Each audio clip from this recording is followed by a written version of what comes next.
Hi everyone, it's Tonya Gibbs, and today I want to share with you a process video creating a mixed media tag with a fall theme.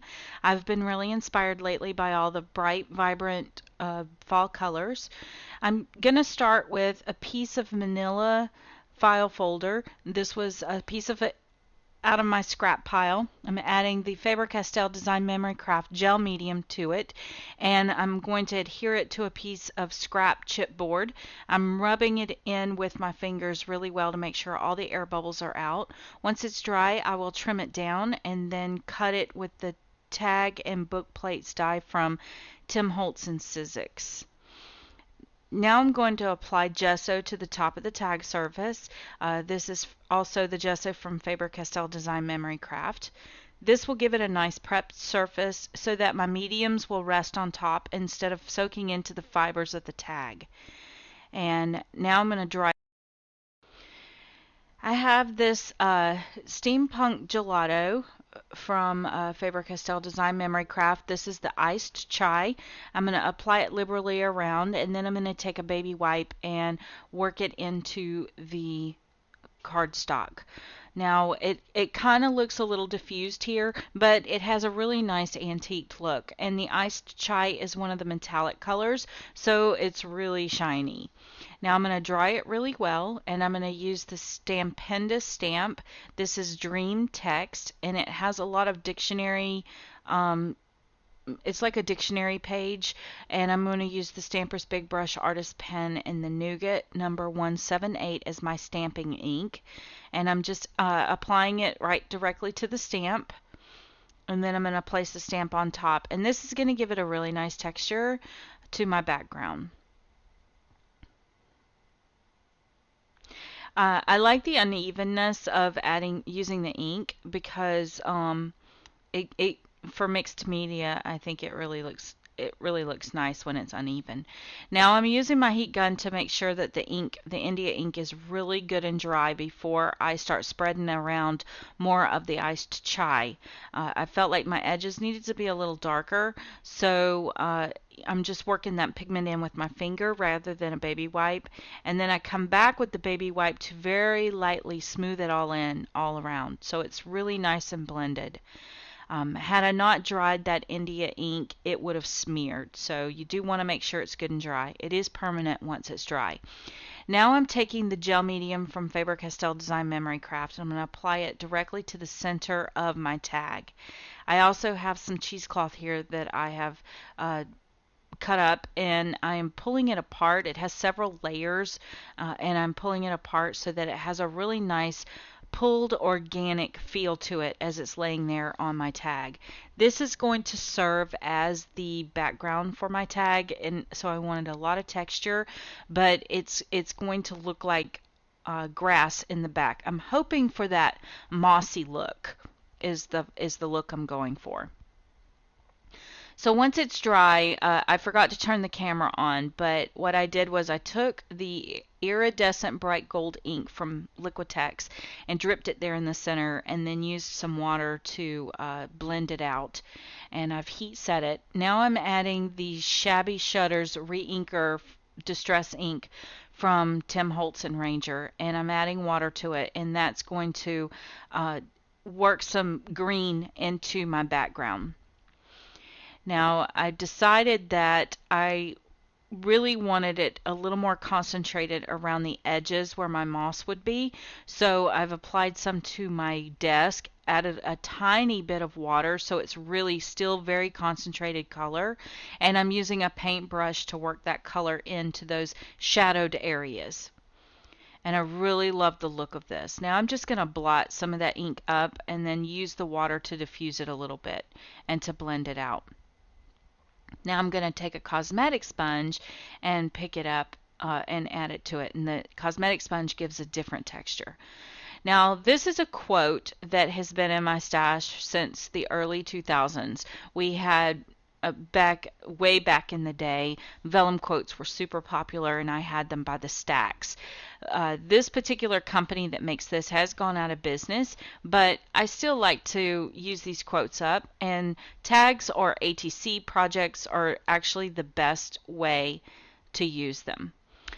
So I've cut it apart. The quote says, "Everyone must take time to sit and watch the leaves turn." Now I'm using some embossing powder. This is two colors. I'm using a metallic green and a copper, and they're both made by Zing. And I'm going to use the flowering branch die from Dynamite Dies that I've cut from a piece of scrap manila, and the Versa ink I've tapped onto the die, and now I'm just going to add my variegated embossing powder right directly to that. By variegating the embossing powder, my leaves are going to have a two-tone to them, copper and then green. So it sort of fits the theme of my quote and watching the leaves turn. I've decided that the copper was just a little bit too intense, so I'm going to add a little more of the Versa ink, and then I'm going to spritz a little more green over the top. I'm not being very careful to cover the entire surface because I really want some of that copper to show too, so it really looks like the leaves are turning. The shiny surface makes it hard to see on video with the lighting, but it really has a nice variegated look. Now I'm using the leafy branch die from Dynamite Dies, and I've cut it out of a piece of sage colored cardstock, and I'm going to apply the copper to it directly, just the copper. Now I'm going to heat set that. I only used copper on this because the die cut was cut from green paper to start with, so I felt like you still saw it. But then I wasn't happy that it wasn't shiny all over, so I'm going to add a little more Versa ink, and this time I'm going to dip it into my variegated embossing powder. When I mix embossing powders like this, I usually keep them in a separate container, and then just what I do is I create a little dot to go on the top of the container with the embossing powder so I can tell what color it is. So I'm going to set my dies aside and begin working on some of my flowers. I have some Prima flowers here. These are called the Sugar Plum Roses, and they were pink. So I've spritzed them with a little bit of the Lindy Stamp Gang. This is the Marigold, and I am going to just kind of peach them up a little bit. They were pink and I wanted them peachy to really be the fall colors. But notice that I'm just kind of blotting the color on because I don't want all of the pink to be gone. I still want to see it through it so that it has the effect of it changing colors. Now, because you're going to see my dies from the back, I'm spritzing it with that Marigold Yellow Orange too from Lindy Stamp Gang, so that any surface that is left uncovered by the embossing powder will have that nice goldish orange color too. I'm also going to apply some of this color to my tag directly with my paintbrush, and that's going to help to introduce that into some spots as well. It blends with the gold, so you don't notice it as much, but it's a nice variegation of color. Now I'm going to try and find placement for my dies. Nothing is glued down. I just want to try to figure out what I want to do with it. Now I have this Heidi Swap stencil. This is a technique I shared in my last Ustream class, and I'm going to use the whip spackle from Faber-Castell Design Memory Craft along with this Heidi Swap butterfly stencil. And this works with any stencil, and you can use it with the modeling paste, but I prefer the whip spackle from Faber-Castell. It just is a really nice paste. It has a nice texture to it, and it dries super lightweight, and it never flakes off of your project. So I'm just going to create a couple of these little butterflies. I'm not sure how many I need, but I did want 3 different looks and 3 different sizes. So I'm just adding them to a piece of scrap cardstock here. I encourage you to always use your scraps. I think it's important to reach for those scraps and use them up.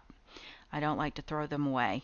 So once that spackle has been done, I'm going to now take out some gold embossing powder, and this is the Queen's Gold from Ranger.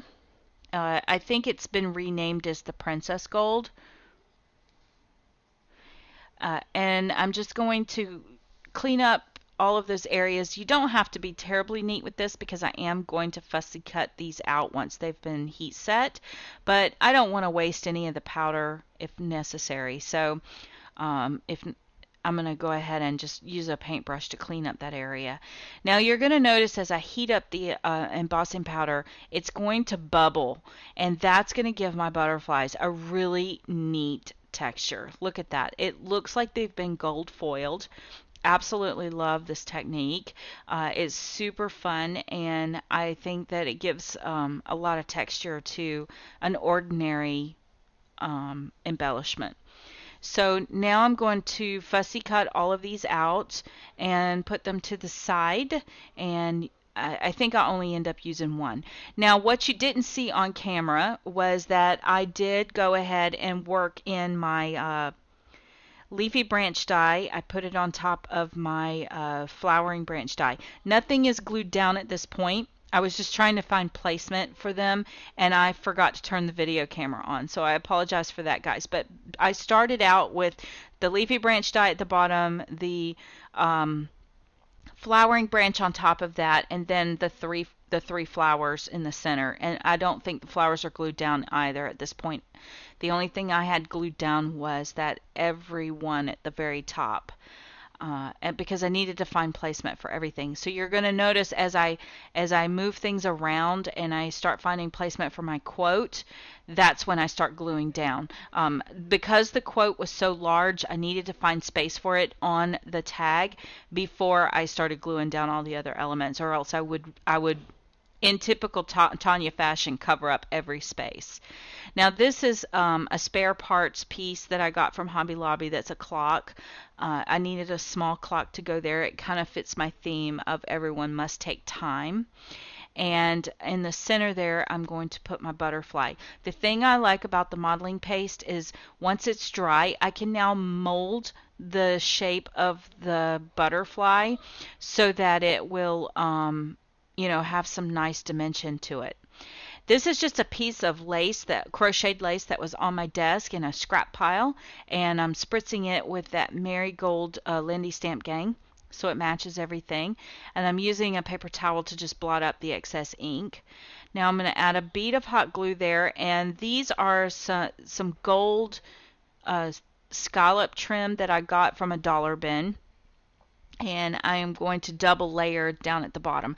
I think when you add some kind of trim at the bottom of your tags, it really helps to finish them off and give them a really nice ending there at the bottom. So I'm going to just put that down, and again, this is why I save all of my little pieces and scraps of ribbon and lace, because sometimes the smallest little pieces can make such an impact on a smaller surface like a tag.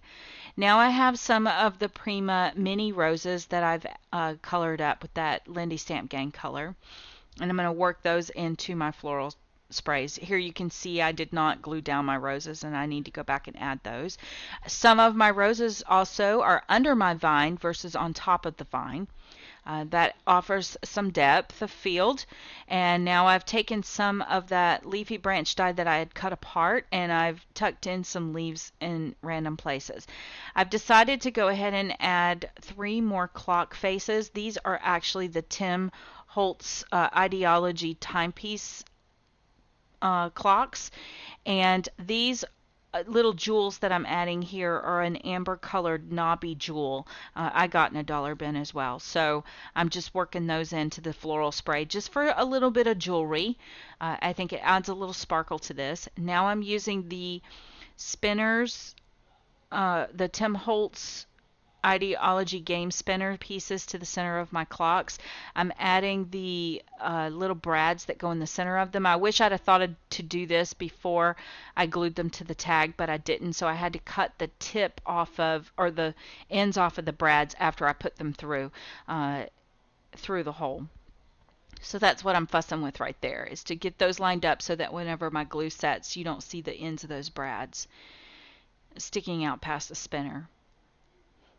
Now I've trimmed off the bottom of that vine, and I'm going to add a little piece up at the top. It was just interfering too much and became too overwhelming. And I'm evaluating. I think it's very important to pause and look at everything and see what's drawing your eye. So I've decided to take some of that iced chai steampunk gelato and a little scrap piece of seam binding, and I'm going to color it up. Now I'm using the same paper towel with the marigold on it because it's still damp, so it's going to transfer some of that orange on there. Had I sprayed that onto the seam binding, it would have been a little too orange, and I really wanted that antique look. I'm also grabbing out a little small piece of fiber to add to the top, and then I realized I love to add eyelets up there in those holes. I just think it gives a nice little finished look. So I'm grabbing out my crocodile. That is a large We Are Memory Keepers eyelet. So I'm just going to tuck that in there and just do a little loop. I also noticed when I was doing this that one of the corners was lifting from the gel medium. I guess I didn't adhere it well in that one corner, so I just went back and brushed a little bit more gel medium to hold it down so it wouldn't separate. Now I'm going to use my Stampers Big Brush Artist Pen in the Nougat number 178, and I'm going to trace around the edges just to finish off the edge of that tag where the cardstock sits on top of the chipboard. This is going to help to color in the chipboard. Since the surface is prepped, I can take my finger and blend it out so it doesn't look like I just colored it in. It looks like I blended it in. So that it's just a really nice finished look on there. Now, one thing you don't see in the video is once I was finished with this tag, I did paint the back of the tag with black gesso just to finish it off. I'm not going to show that in video, but here we are. This is the finished tag, and you can really see the pops of color from using the variegated colors of roses there. It's got a lot of depth and dimension to it, and I really love the sparkle that's on it. So I will have a blog post with links down below for you guys so that you can check out the better pictures as well as a complete product list. Thank you so much for watching the video with me today and hanging out with me. If you've enjoyed this, please leave me a thumbs up and a comment, and thank you so much for subscribing. Don't forget to share this with a friend. If you use one of the techniques that I've shared with you and you share with the social media, please make sure you hashtag following Tonya Gibbs.